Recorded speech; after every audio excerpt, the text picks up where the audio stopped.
Self-care day. About to take care of my hair, about to get my hair done. I know it doesn't look the best right now, but it is what it is. Just reminding you, take care of yourself.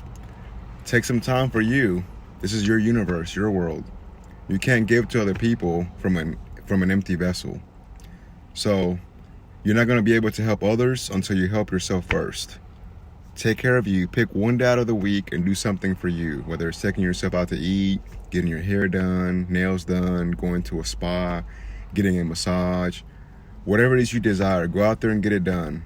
This is your world, baby. Let's go. Hair is done. Self-care Saturday. Let's do this. Take care of yourself. Take care of your body. Take care of your temple. Remember, the spirit of the living God dwells within your temple. It's not on the outside. Take care of yourself.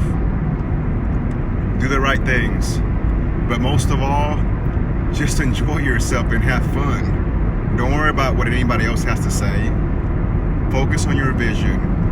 Focus on the things that make you happy. And honestly, that's really all that matters in life. Just do the things that make you happy. Follow your dreams, follow your heart, and have a good weekend.